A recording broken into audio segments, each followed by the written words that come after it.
Being a good listener is one of the most underrated social skills, and it's one of the most valuable ones, definitely, because it's extremely rare. Everyone's horrible at being a listener because everyone wants to talk all the time. Everyone wants to brag about their accomplishments, but at the same time, everyone wants to be listened to as well. So if you manage to be a great listener, you have something very special that few have and everyone enjoys because everyone has these insecurities that you have. Every single person has a bit of that seed of thought that just says your opinions are not worthy. Your opinions will not be interesting to other people. And if you make them believe that's not true, then they will like you, obviously. So it's a win-win because you also get experience, you get life experience, you get knowledge, and you get a nice bond with the other person. Now, you see, I always used to be a great listener, but back in the day, it used to be due to anxiety. I didn't have a choice. I couldn't speak because I had so much resistance and my mind was holding me back massively all the time. So the only thing I could do was just listen, be there, and let other people talk.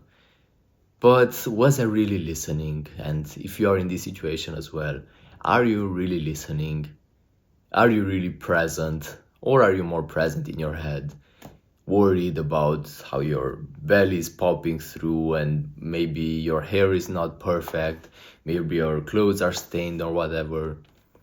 You're worried about how other people perceive you, and all of these thoughts they just randomly pop in your head from time to time, and you have no control over them, but they take you away from the present moment. So you're just like, you kinda seem like you're listening, but you are not really listening. You're listening to your thoughts more than you're listening to the words of the person in front of you. And that's a disgrace to your social experience overall, and you're disrespecting them and you're disrespecting yourself as well. Now, I managed to make great progress into this, and I'm still a good listener. I still prefer to listen in conversations, despite the fact that, here in these videos, I'm the one doing all the talking. Obviously, I have no one to listen to. But when I'm talking to people, I'm listening for a great percentage of the conversation because I like to be that way. But it's not something that it's not a defense mechanism, and it's not the only way I can behave. If I want to talk, I can definitely talk. And I want you to get to this point as well, where you can choose if you want to be a talker or a listener. Because when you start working on these things and when you start removing everything that's been hiding your authenticity for so long, you are left with what's true about you. And that might be that you are extremely chatty, or that might be that you are just a good listener. You can be extremely chatty and a good listener at the same time, but I was just talking about the percentage of speaking and the percentage of listening you're doing. You got the point anyway. When you start working on this, the most important thing and the only thing you have to focus on is removing the pressure, the tension, and the feeling of performing that you have.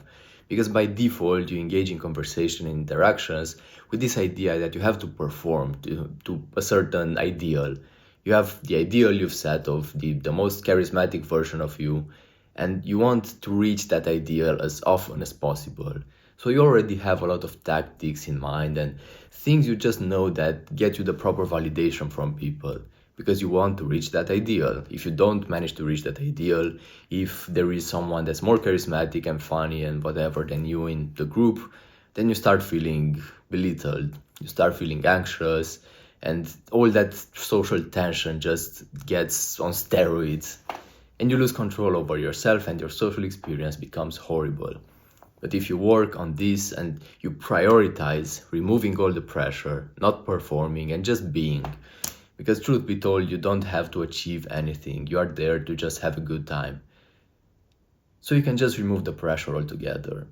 Now, when you work on this consistently and you iterate through it, you release the pressure more and more and more, and you unleash what's truly in there, you get to the point where your authentic tendencies just come up automatically.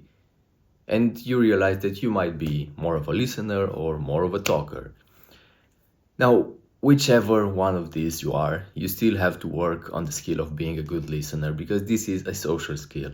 I always say that the most important thing about socializing is to be yourself in the first place, to be grounded into who you are, not to work on the specific social skills you see online, because that's complete crap for you most likely. So we're just talking about the version of you that's already managed to do that pretty well. Not necessarily 100%, but you managed to be more authentic, you managed to be more relaxed in social situations. Now it's time for the social skills. And the skill of being a good listener is, as I said, one of the most important ones. And you'll definitely want to employ this one quite a lot. Now, listening should be much easier for you now because you're not overthinking anymore.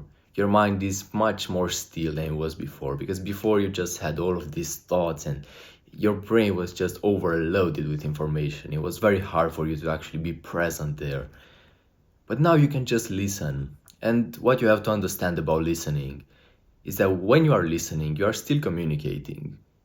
You are not just there like a blank page with absolutely no reactions. You are communicating through your pre-verbal communication mechanisms.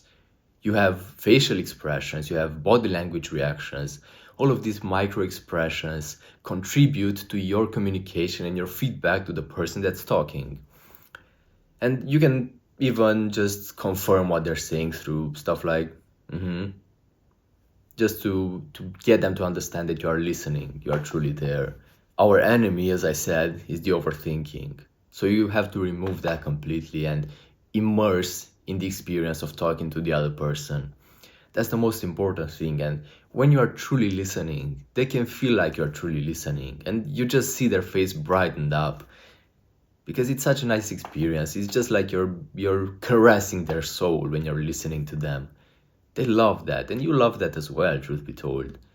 But this is a fantastic gift you could give to your friends. Now, what you should avoid doing at all costs is interrupting. I see interrupting as a sin, a social sin. And of course, there are situations if the other person just doesn't stop talking and they've been talking for like 20 minutes and you haven't managed to say anything, maybe you could interrupt them and assert a bit of dominance there.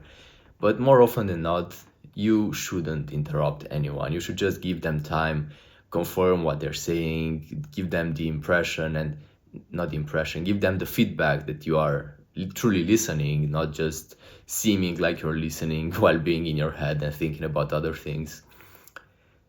And then when they give you some space to talk, just let your curiosity guide you. Let your authentic curiosity guide you towards asking the questions you genuinely want to ask. Maybe they've told you about a certain sport you're not familiar with, and you have no idea how it works. So you can just ask, well, what are the rules of this sport? How does it work? Or maybe you just have another curiosity. Just whatever authentic curiosity pops in your mind, just say it. And you have to be authentic, but at the same time, you have to be within the social standards. Because maybe you ask them something that's inadequate, like questions about their sex life or something like that. You don't necessarily want to do that, because that's private stuff. But you get my point. You have to be within the social standards, and in that bracket, you can be your authentic self. And that's the best version of you that you can be. Now, this doesn't have to be an interrogation either, because you can just talk about yourself as well. Maybe something they say reminds you of something you've experienced, and then you can open up about that. Maybe you can say a bit about that, and you bond with the other person because you have something in common, so you're matchy. This is just the art of conversations. How to listen, how to talk, how to communicate nicely, how to be respectful. And in my opinion, you don't even need a lot of social skills beside this. Even if you manage to implement all of this advice you see online of how to dive in the other person's interest and make them feel like they're truly appreciated and make it all about them, because that's when they will feel good and they will like you more. Do you really want to do that? Do you really want to be such a people pleaser to just make it all about them? Or do you want to be a curious, an authentically curious person? And just have a healthy balance between just talking about them and talking about you. Now, if you truly are a listener more than a talker, then you can definitely listen to the other person more than talk about yourself. That's perfectly fine. but it can't be with the goal of satisfying them and of getting their validation and appreciation, because that's not a noble way to approach it. The only right way to approach it is if it's guided by your authentic curiosity. You genuinely find the subject interesting and then you ask questions about that subject or start talking about that subject more. You don't do it to please them, you do it because you genuinely find it interesting. Because then, if you manage to please the other person, what's gonna happen? They're gonna like you, okay. You're gonna feel validated, okay. But you might just get into a friendship that's not even that good for you. Do you want to attract people that are not meant for you? I don't really think so, and you probably know that's not a very good idea because these interactions don't end well oftentimes. That's why it's so much better to just be genuinely authentic. But you have to be present as well. That's the most important thing. If you want tailored guidance from me personally, I have a link in the description and I will help you improve your social life, become more authentic, and get rid of that crap voice you hear in your head all the time that's manipulating and ruining your social experience.